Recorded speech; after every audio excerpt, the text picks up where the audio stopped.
Okay. Hey, here we go. Good morning, good evening, good afternoon, wherever you are in the world. Hope you're all doing well. Looks to see like we've got Matthias in the lounge already, mate. How are you? I hope you've been well. Mate, I'll get you to do my sound check for me. Are you hearing me? Okay. Um, Sorry, guys. Just wrong button. There we go. Yeah. So. Man, it feels like ages since I've done a live stream. I think it's probably only been maybe about 2 weeks or so, but man, it feels like a long time. Um, all right, so pretty much of a simple chat today. I'm not. Pretty much what I've been wanting to do. I've had this idea that I've been playing around with for quite some time now, and I've finally gotten the opportunity. I've finally got the opportunity to do it. So I thought I was so excited. I think, yes, finally, I finally get to do a bottle kill and a neck paw comparison in one sitting. And I'm thinking, yeah, finally. So let's meet the contenders. The bottle kill.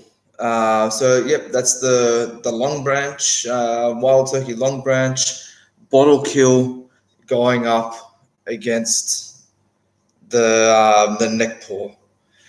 You guys have got no idea how how hard it has been for me to not go ahead and finish this bottle. I literally have about like that much left in there, and all I keep doing is just wanting to drink it. I just keep wanting to drink it. I'm like, Andrew, no, stop. Save this for the video and just finish it off there. So that's what I'm gonna do. All right, just take these off for now. Um, yeah. So all right, what am I waiting for? Might as well. Uh, might as well get these poured out. Yeah, Matthias, that is correct. I absolutely love the Long Branch. Um, Sorry, mate, just going to quickly pour this. Oh, a bit more in there than I thought. Try and squeeze those last drops out of there. I think that's one thing they need to make. It's a glass bottle that somehow you can wring out so you can get those last drops out of it. Yeah, so as answering your question, Matthias, yes, I absolutely do. I love this. I love the Long Branch. Uh, it's an incredible whiskey, um, and for a bourbon as well. I'm sure I've mentioned it probably a few times before. I'm not. I shouldn't say not anymore, but before I was not a bourbon fan at all. But now I've been converted, and I'm glad that I have because there are some really incredible bourbons out there. At the moment, guys, look, I just want to apologize. Sorry about this whole like this lighting in here is not very good. I mean, in general, I am quite white. I don't really see the sun that much. I think that's part of my Finnish genetics there. But I don't think this webcam is helping very much either. So I'm quite fluorescent at the moment. You never know, maybe having a couple of drams might add some coloring. All right, so just keep in mind uh, the bottle kill that's in the Glenfiddich glass. And you're going to hear, wait for it, the nice pop. Oh, fantastic. And that beautiful glug. I was watching. I don't know if you guys watch. It's Bourbon Night at all with Chad and Sarah, but I was watching one of their videos recently, and oh man, the cork pop that they had gotten on one of their bottles, that was unbelievable. They just pulled the cork and they're fantastic. Paul Gibbs, welcome to the chat. How are you, mate? All right, so as I mentioned to Matthias before, bottle kill, neck pour. All right, so let's see how we go for the nosing, and let's see what difference we get. So here we go. All right, for the bottle kill. Okay, so that's quite mellow. Sweet honey, vanilla.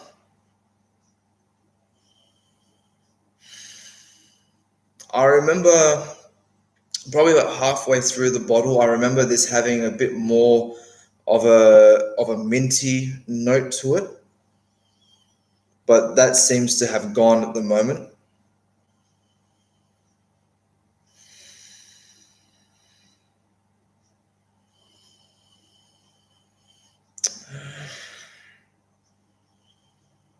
Matthias, at the moment, I think I've had that bottle there. I've had probably for about a month and a half at the moment. So I've done a good job of it myself. Plus, I've been sharing it with friends and some of my family as well. It's been a very well enjoyed bottle. It could be pushing 2 months. Oh, actually, how long has it been that low in the bottle? Okay. Good question. That's probably been about 2 weeks that it's been that low in the bottle.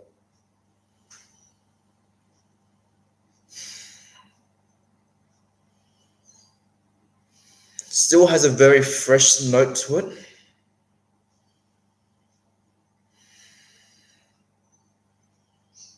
It's reminding me a little bit of a Maker's Mark at the moment. So I'm getting more of a wheated bourbon note coming from this at the moment. I should have done this a while ago. Actually, I've never checked the mash bill for this, so I'm not sure if there's any wheated whiskey in this at all. I'm assuming that it was mostly. I'm assuming that it's mostly obviously corn and rye. Paul, I've poured the Wild Turkey Longbranch. Sorry, that lighting is not very good. Yeah, see, there you go. All right, so I'll come back to that. Let's go for the neck pour. Okay, automatically that's a lot sharper. Definitely a lot spicier. I think the wood barrel note is definitely a lot stronger in this now.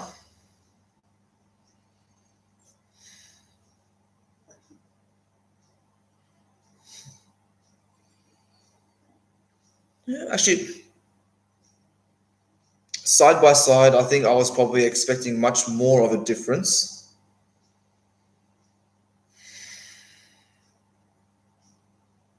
But I'll say the difference is there. Let's try and agitate this a bit.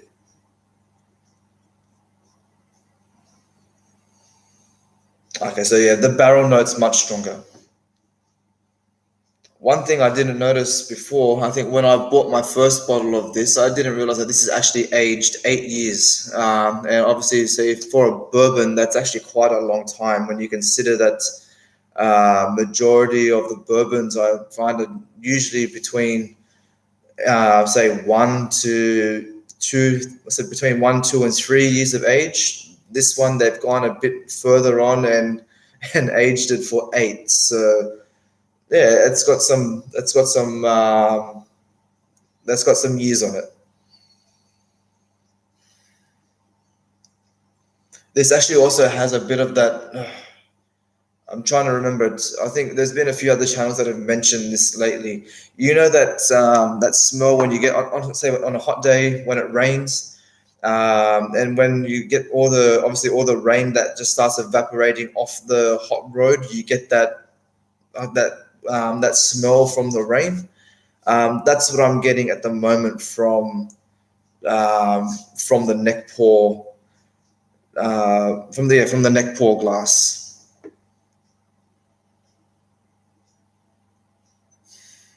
Yeah, that has vanished almost completely in the bottle kill glass.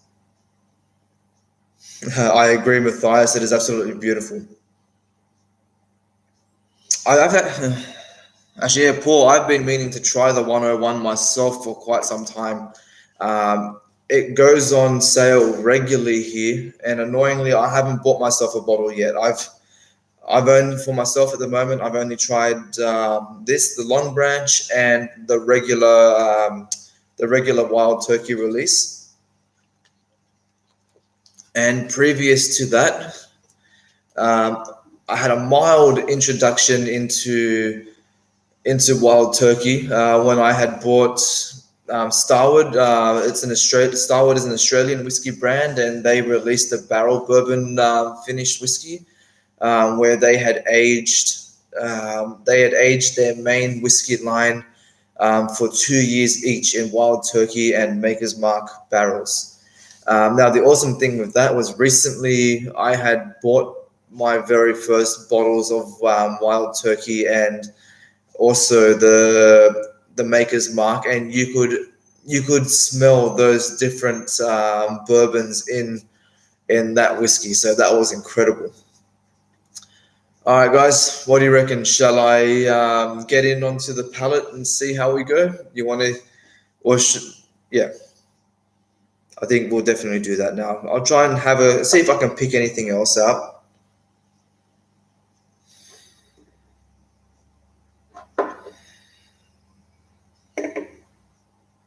I think that mesquite is, well,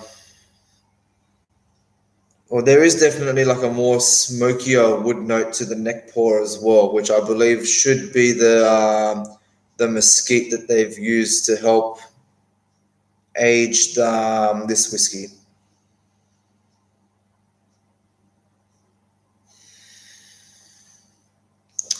I've had the Aberlour 12. I still have a bottle at home, which isn't finished yet, and I also have the Abernard. Both incredible whiskies. I absolutely love them.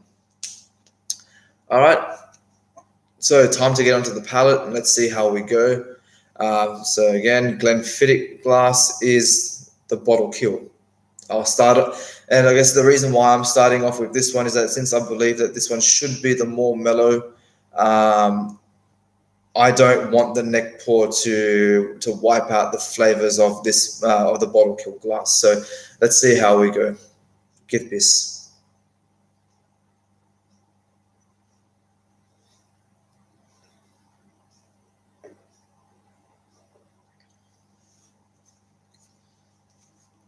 Oh wow! Considering that's the bottom of the bottle. Sorry, the bottom of the bottle. That's still packing a punch. Um, Perfect example I've had for this. Normally, when I drink Lefroy 10, I love the neck pour portion of that because I find that's where the most flavor is, especially with the peat. When you start working your way through the bottle of a Lefroy 10, I find all those peat notes kind of evaporate, or they get lost in the bottle once it starts to. I can't think of my words. One thing I say, once it comes into contact with a bit too much air or oxygen in the bottle, those peated flavors are definitely subdued, and towards the bottom of the bottle, you're left with a more sweet vanilla character. Now, with this at the moment, so far from memory, it has kept its intensity.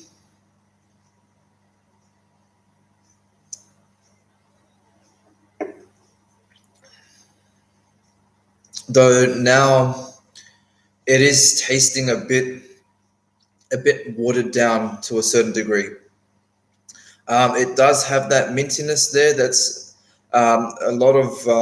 I'm assuming the wood or the barrel spice is there. Beautiful mouthfeel. It's making, not to put you guys off your breakfast or whatever meal that you're having at the moment. My mouth is just watering. It hits every part of your tongue.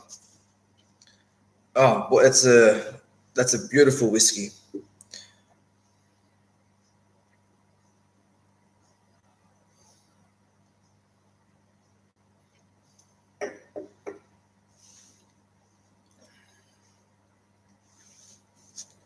The alcohol note is evaporating quite fast. You hold it on your tongue for like a few seconds, and that alcohol intensity kind of vanishes quite quick. Um, yeah. All right, let's try and go for a palate cleanser at the moment, and we'll give the neck pour bottle a chance.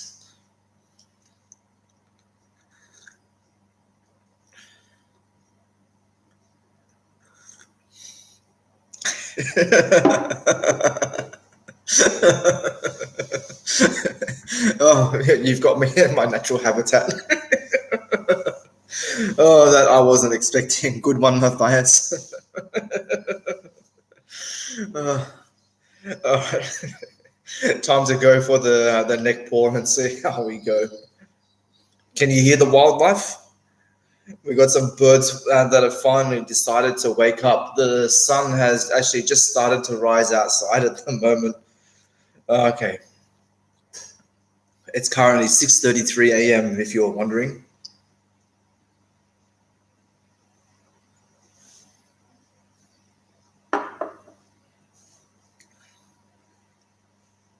Oh, wow. Okay, now that I was not expecting at all. These two glasses have literally done a switch around. I was expecting this to be mellow and to have lost quite a bit of flavor. But the neck pour, wow, is actually more mellow than the bottom of the bottle. Oh, that's incredible.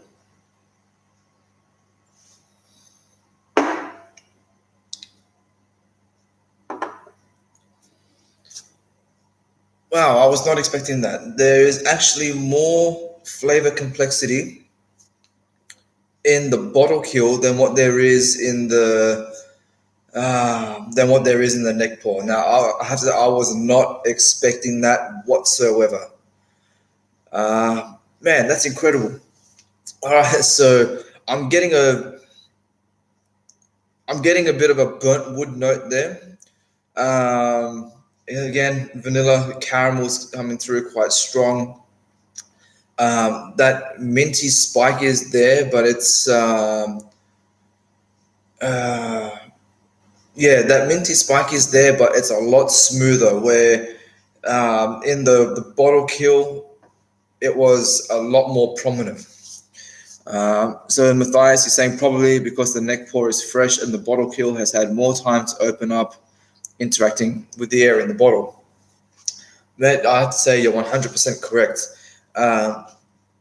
But from my own experience, and I'm sure you guys have probably noticed this yourselves as well.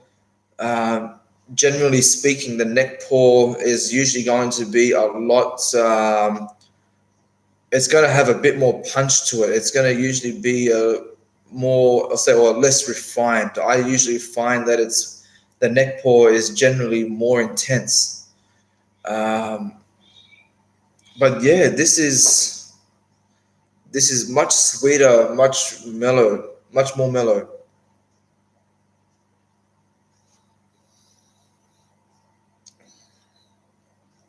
I'm missing more of that corn sweetness where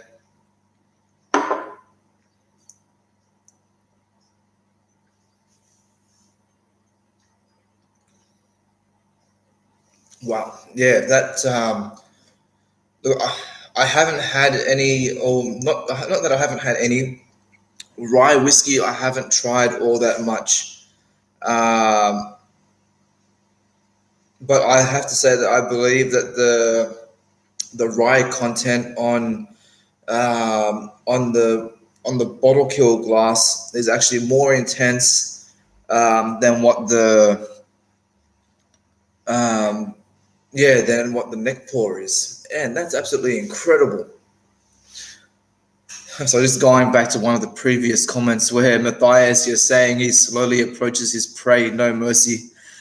I'm I'm just saying that I'm invoking my Karate Kid training, and that's strike first, strike hard, no mercy. So uh, yeah, we just get straight into it. I mean, it's kind of to go off course a little bit, but man, in Australia, pretty much any animal that crosses your path in Australia can kill you. So I guess we have to learn to be a bit merciless.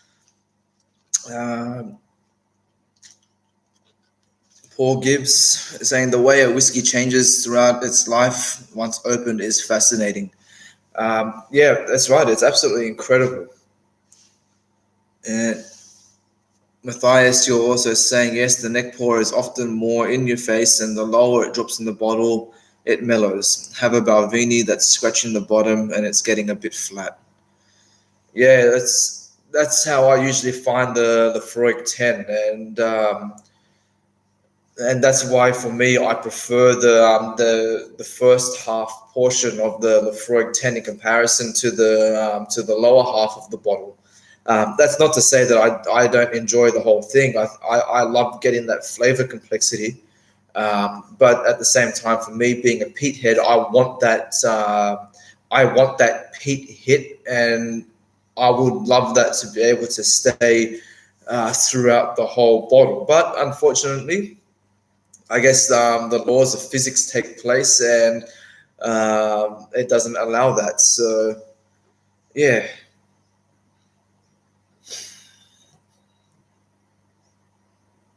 but yeah, that's crazy. Like the nose on the neck paw is more intense than the nose of the bottle kill. But the flavor in the bottle kill is more intense um,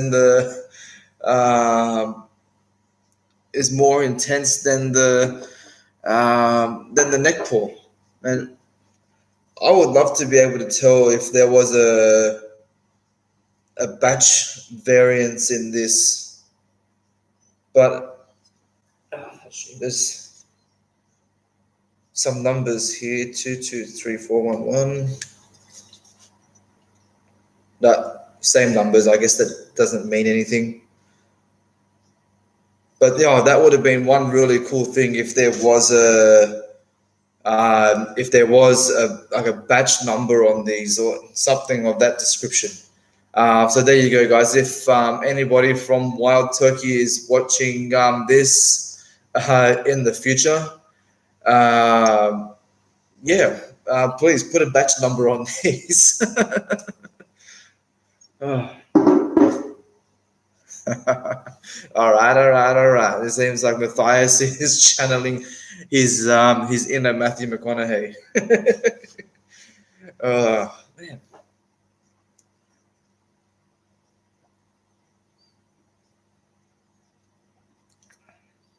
But having said that, these two glasses side by side, even though there is a obvious taste difference, they are one is not more enjoyable than the other. I mean, I'm absolutely thrilled that there is a difference in there, but I'm also Uh, I'm also very happy at the point that um, both, let's say they're both just extremely enjoyable glasses of whiskey. I could not pick a favorite amongst either of them because I like them both for I like them both as they are. Let's.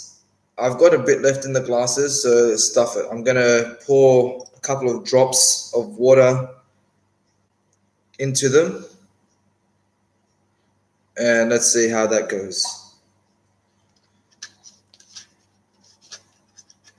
And while I'm waiting for those, have you guys at all had or been able to do anything like this where you've been able to compare, say, a neck pour to a bottle kill, or you've at least been able to remember the flavor well enough of the bottle kill, so when you compare it to the neck pour of the next bottle that you open, I'd like to know what experiences have you guys had, or what whiskies have you had before that have just completely lost all their impact, or have gained from uh,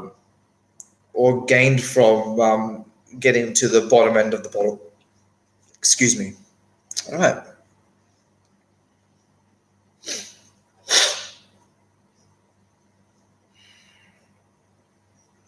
So at the moment, not much difference in the nose. It's pretty much sound the same. One thing that I remember when I did when I first did my review of this on a live chat before, I had added water to it, and I had found that look, this is bottled at 40% ABV, so you would expect that water would completely destroy it. However, it actually intensified the flavors even more. So let's see how we go with the bottle kill and see if it's made any difference.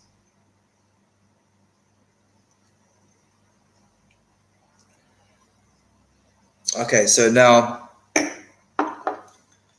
the overall flavor of the bottle kill glass has become a lot more subdued now, um, which is very interesting. Like I said, in comparison to when I think I did my review of this when I was at about the same level, probably about up to the shoulder of the bottle. And adding the water in actually really intensified the flavor. So now I'm curious to see if this one, the neck pour, how that's been affected.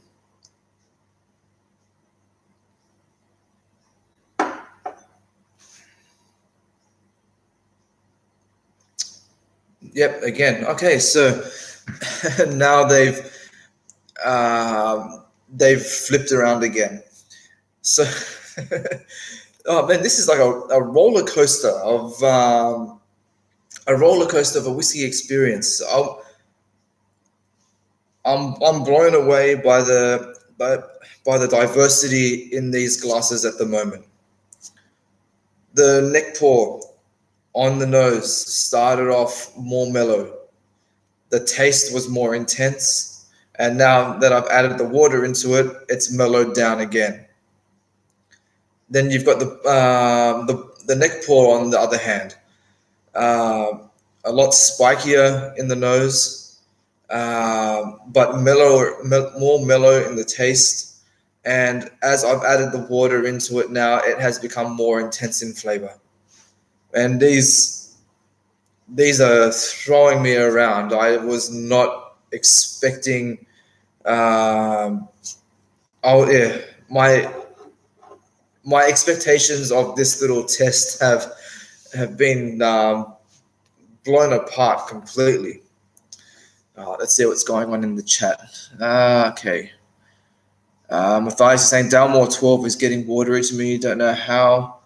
I'll say don't know. It's my palate that has developed, or the whiskey itself is getting flat during its life in the bottle. How do you find Dalmore in general? I mean, I know for myself, I've only had the Dalmore cigar malt. I think it's an incredible whiskey. I love it. But a lot of people in general have a lot of hate for Dalmore. Uh, I think I need to try the Dalmore 12 to, I guess, find out why. But yeah, because say my experience so far, and like I said, I've only tried the cigar malt, but that has been a really nice whiskey. Um, but I've found, from what I've heard from other people, there seem to be hits and misses with the Dalmore 12. And now Paul, he's saying just finished Caden Head's Ben Riach that changed so much. Mouthfeel got better, and the buttered toast note got bigger. Wow,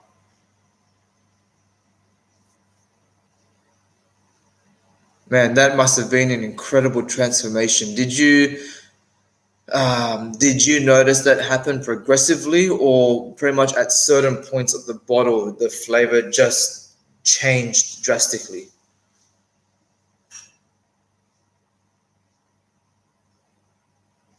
So you're saying that the Aberlour 12 and Glendronach 12 are definitely much better. I don't know. Maybe I should jump onto Master of Malts or something and see if I can get a sample of the 12-year-old, or maybe try it at a bar. You're probably right. Probably best not to. Um, Probably best not to fork out too much money on a full bottle, and be disappointed. Um, it's. I don't know about you guys, but I know for me, obviously, a lot of the whiskey tubers that I follow, I trust them a lot with their opinions. Um, Obviously, I follow a lot of them because I feel that the other channels, like Flavor Pro, say tasting notes, are similar to my own. So I feel like I have a lot of trust in, say, your guys' opinions. But so yeah, I don't know. Maybe the Dalmore 12 is something I should definitely consider trying as a sample, or just buying a glass at a bar instead. Paul, you're saying as it went down, it was like turning the volume up on your favorite tunes. Wow. Okay. But unfortunately, Ben Riach is hard to find in Australia. I think I've found it a couple of times, but yeah, it's not a bottle that you find very easily on the shelf, like, especially when you compare bottles like Dalmore 12 or Glendronach, or is it even the Aberlour, man, those are everywhere. Anthony, mate, you finally made it. Oh, unfortunately, you missed the main portion of the video, but I'll give you a quick rundown of the events that took fold. So what, and I guess this can go out to anybody who's catching this in the replay as well. So what I had done, I've got two bottles here. They are both the Wild Turkey Longbranch. Uh, this bottle obviously was the bottle kill portion of the experiment, while this one was the neck pour. I poured these glasses out. My expectations were that the bottle kill was going to be a lot more mellow, and the neck pour will be much more intense.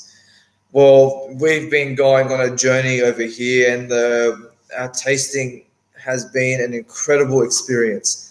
From what I've gotten so far, the neck pour nose was quite intense.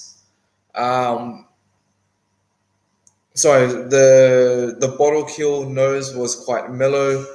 Uh, the palate is very intense, and after adding water, it has become mellow again. Uh, the neck pour, however, the nose extremely intense, very spiky. Then you go into the palate, and completely mellow in comparison to what we had gotten um, on the bottle kill. Now adding water to it, it's intensified the flavor uh, the water has intensified the flavor of the neck pour glass. New Drabu, Anthony, you're saying you're texting in secret. Mate, why be secretive, mate? Get the whole family involved. I mean, we've all met. We've met Nikki. You guys had a fantastic chat last week, and I'm looking forward to seeing the next whiskey chit chat. That was an incredible feed. So yeah, come on, bring in the rest of the family. You might as well just put your phone at the at the head of the table, and I can be your TV screen. Why? I can be your host for the night. Oh, that sounded a bit too creepy. No, trust me, you don't want that. All right, so I've got a little bit left um, in these glasses. So I figured stuff it. I might as well just pour it all into one. There we go. Try and get those last few drops out. And since I'm on camera, I'm not going to go putting my finger in there or trying to lick the the rest of it out. So we'll just pour the rest into one glass. Definitely family chit chat. That's great. We'll say now we've got a combination.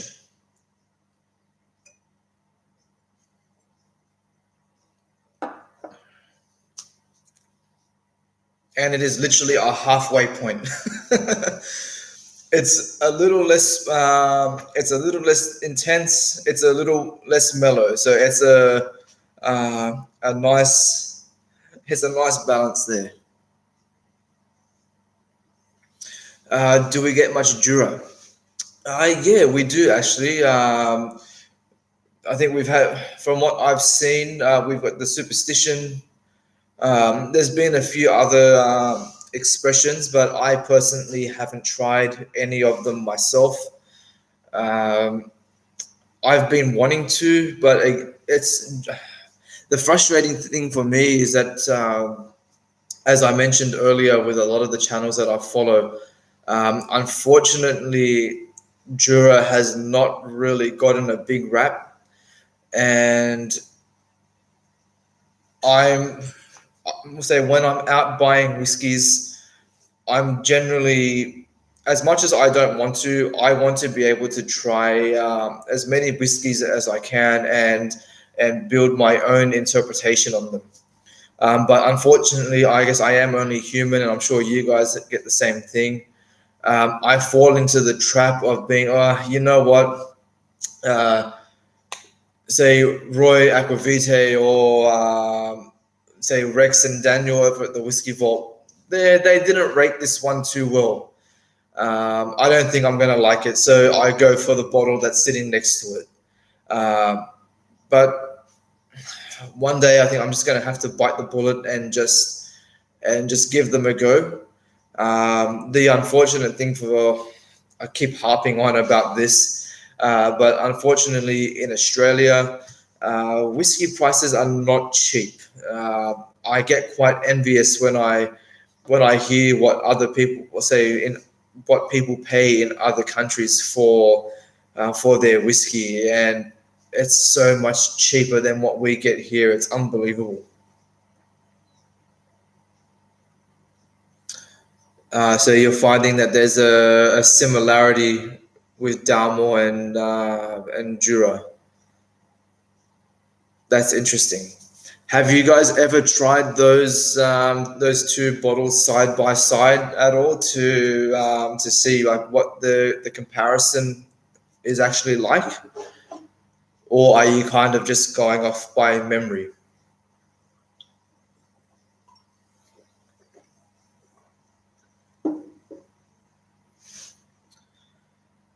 I guess, yeah, I've kind of spoken about this before. Um, the neck pour. I don't know what you say. What your guys' opinion are on neck pour. I know There's a lot of people out there that say that you shouldn't judge a whiskey by its neck pour. And I guess having said that, this little experiment here has proved that right. But I've found that I myself, I've always been a fan of the neck pour. For me, it's generally my favorite part of the bottle. It's my first impression, and I know sometimes first impressions aren't always the best thing to go by, but they do make a lasting impact. And I must say, I guess with the majority of the whiskeys that I've tried so far, I've been lucky. There haven't been too many whiskeys that I've had that I haven't enjoyed. I mean, there's been a few, obviously. There's been some that I've come back to later on in my journey that have completely blown me away in comparison to what I originally thought about them. Perfect example is the Japanese whiskey, the Nikka from the barrel. I remember the first time I tried that, I thought, oh man, what the hell is this crap? And I couldn't wait to give the bottle away. I had a family member that quite enjoyed it. And I go, all right, here you go, mate. I know you like this. It's all for you. Where I think it was that last year for my birthday, I was actually given a bottle of the I was actually given a bottle of the Nikka from the barrel, and I'm thinking, oh man, someone gave me this, and then I thought, what, stuff it. I opened the bottle and I poured a glass for my friend and for myself, and man, what an incredible whiskey! I could not believe how much I enjoyed that glass. I don't know if maybe there was a batch difference at all, but I don't know if you guys have tried it at all, but the Nikka from the barrel, it does have quite a high ABV. So maybe when I originally tried it, I was probably too early on in my journey to fully appreciate what was happening in the glass, or I just couldn't handle the flavor. Um, yeah, but then after trying it again, I was absolutely in love with it. I mean, the only downside is that it comes in a 500 ml bottle. Like seriously, Nico, what the hell are you doing? Put that stuff in a 700 ml bottle. We need more whiskey in our bottles. So what's going on here? 40% chill filtered, heavily colored, marketed to be exclusive. Why support that? That's fair enough. Taste is subjective, and I respect everyone's preferences, although I think most will realize this later on. I'm assuming, Matthias, that you're talking about the Dalmore there. And I guess that has to be the general consensus. Again, actually, Paul, I just read your comment now. That's one thing that I've heard that people have mentioned. Apparently, the independent bottlings of Dalmore are incredible. And as I know some of the videos that I've watched previously where they've been able to have Dalmore from an independent bottler, they've been absolutely blown away. They just don't understand, okay, this is what the independent bottlers are doing with our product. I mean, why can't Dalmore do the same? Release a non-chill filtered, a non-colored product, because really that's what, say, the majority of your whiskey drinking fans, that's what they're going to want.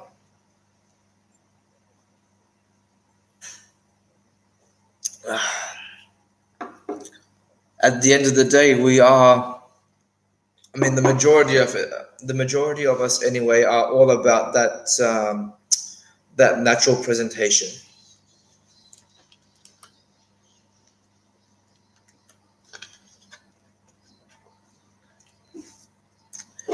Actually, I don't know if any of you have been like following up on my Instagram posts recently, but a couple of days ago, I actually completed another.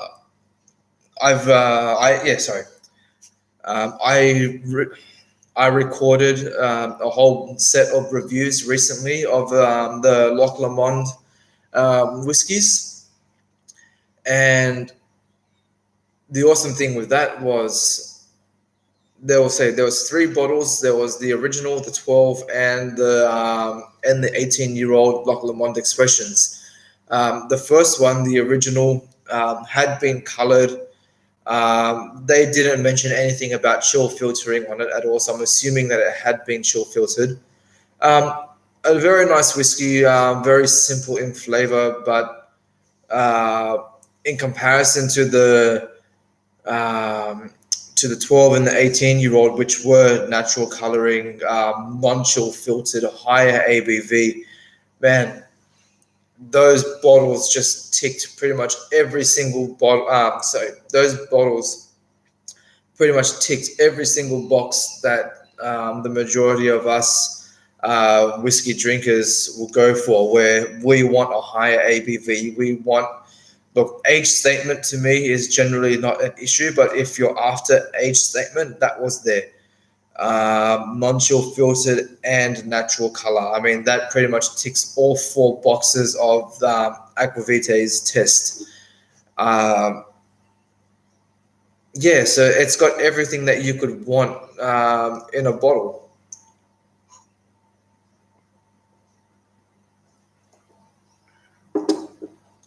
Uh,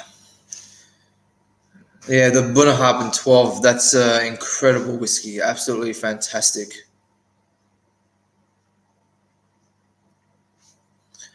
Anthony, if you get a chance, I don't know, maybe if you either want to jump onto the Master of Malt website, or if you know anybody that has it, try the Dalmore cigar malt. Um, that's been the only Dalmore that I've tried. To be honest, I absolutely love it.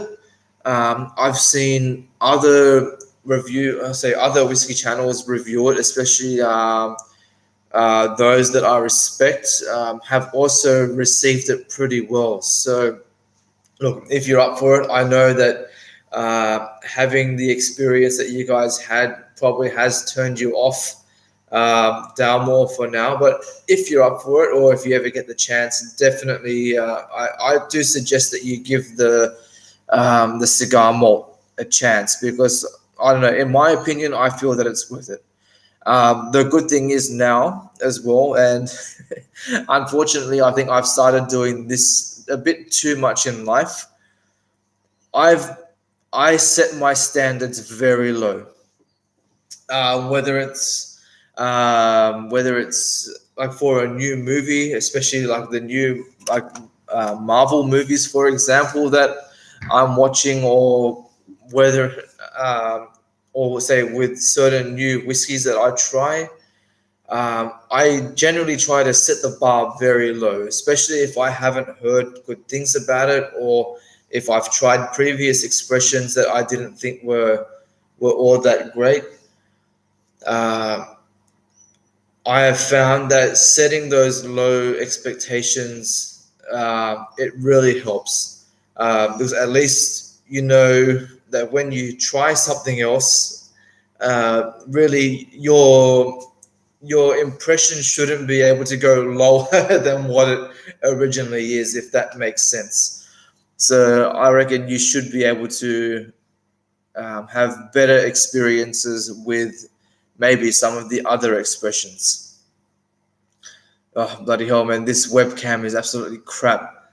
As the sun is getting higher, I'm getting more and more pasty. I think I need to come over and visit Matthias and be in a much more darker environment.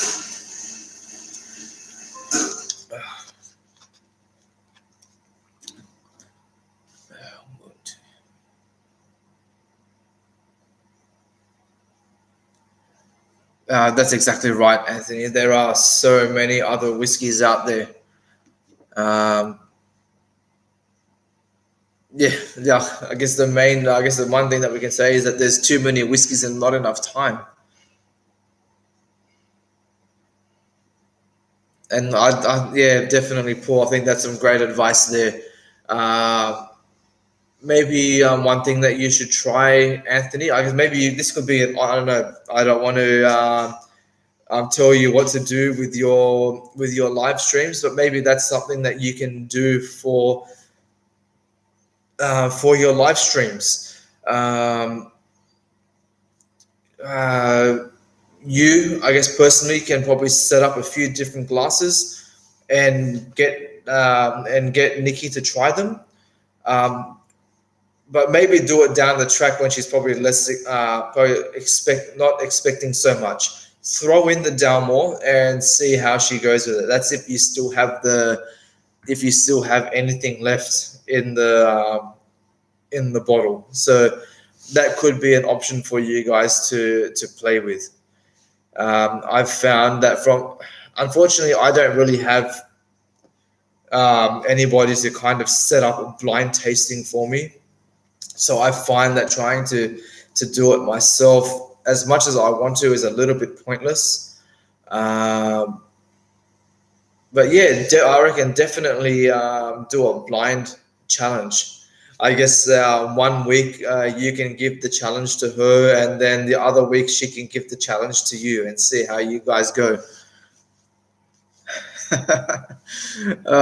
Matthias is saying I'm allergic to sunlight.